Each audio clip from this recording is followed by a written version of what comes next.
नमस्कार, मैं Salim Sheikh. Inside story Bastar में आपका स्वागत है।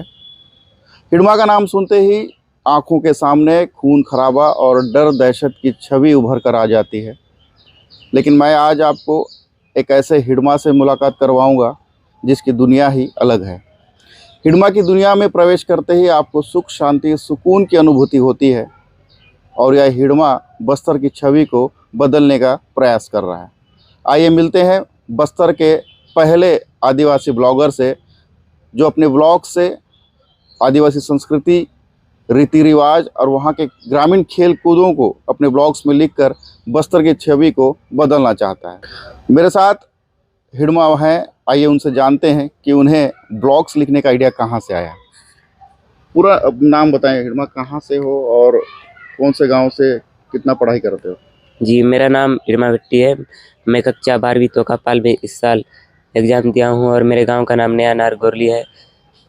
और मैं अपनी माध्यमिक शिक्षा पोटा केबिन पाकेला से किया हूँ और वहाँ मेरे एक शिक्षक थे। वो साइकिल, चकमक जैसे पुस्तक हमें खरीद कर ला के हमें पढ़ाते थे और खुद भी लिख के हमें कविता पढ़ाते थे और बोलते थे कि तुम भी लिखने का प्रयास कर सकते हो। बोलने से हम लिख के, सभी स्टूडेंट लिख के सामने जाके सुनाते थे तो अच्छा लगने लगा। कुछ लोग अच्छा लिखने लगे धीरे धीरे, तो जिसके चलते सर ने बोला कि ये अच्छा लिख रहे हो तुम लोग, तो बाकी दुनिया के लोग को भी पढ़ना चाहिए। तो सभी हम लोग लिखने लगे और फिर एक ब्लॉग बनाना चाहिए हमें, हम क्लास वाले को डालने के लिए। तो उसमें एक हिडमा की दुनिया बोल कर हम लोग ब्लॉग बनाए और उसमें मैं और मेरे दोस्त लोग धीरे धीरे कविता और कहानी उसमें डालने लगे और बाहर के लोग पढ़ के भी जान सके, अपनी संस्कृति, रीति रिवाज के बारे में भी लिख के डालते हैं।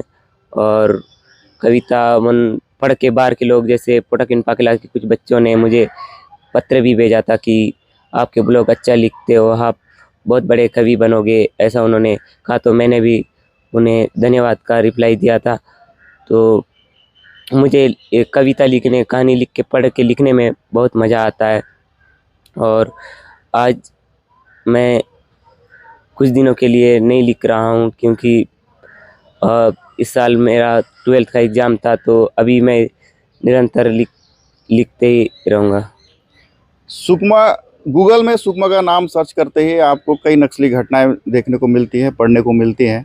और लेकिन ये जो हिडमा है, जो बस्तर की छवि को बदलना चाहता है, जैसे ही गूगल में आप हिडमा की दुनिया सर्च करेंगे तो आपको एक ऐसा ब्लॉग मिलेगा जिसमें एंटर करते ही आपको आदिवासी परंपरा, वहाँ के खेलकूद, वहाँ का रहन सहन, इन सब चीज़ों को लेकर आप पढ़ सकते हैं।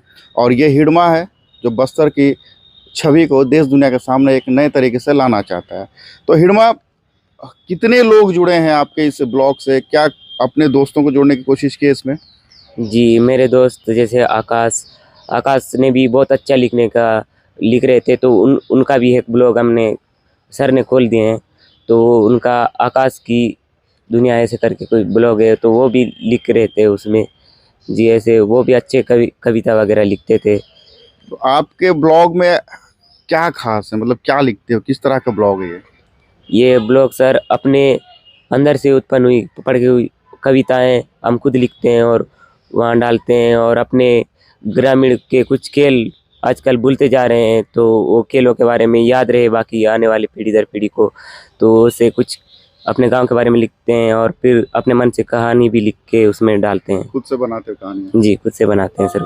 तो आप जैसा बता रहे थे कि आप कवि बनना चाहते हैं, तो इसके लिए आइडिया किसने दिया? मतलब ये जो ब्लॉग्स जो लिख रहे हैं, तो आपके तो गुरुजी ने तो दे दिया है जी तो और क्या नया है इसमें? और क्या नया करना चाहते हो ब्लॉग्स के माध्यम से? सर, मैं ब्लॉग के माध्यम से और अभी अच्छे से अच्छा कविता पढ़ के और समझ के अच्छा कविता और अच्छे से लिखना चाहता हूँ। नया नार से आप रहने वाले हो। नया नार बताइए कि कैसा गांव है, किस तरह के लोग हैं वहाँ पे, क्या हालात हैं, विकास कैसा हुआ है वहाँ?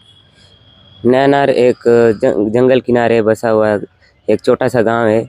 मैं वहाँ रहता हूँ और अभी कुछ देर पहले वहाँ रोड वोड नहीं था तो दिक्कत होता था। अभी रोड वोड बना है और नेट वोट आता है, तो मैं गूगल से भी कुछ कविताएं खोज कर मैं पढ़ के आनंद लेता हूँ और उससे सीख के कविताएं लिखने का प्रयास करता हूँ।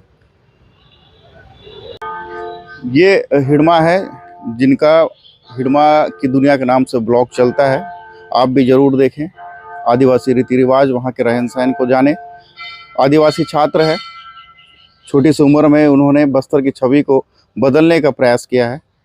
इन्हें आपका सपोर्ट मिलेगा तो ये कुछ भविष्य में बेहतर कर सकेंगे।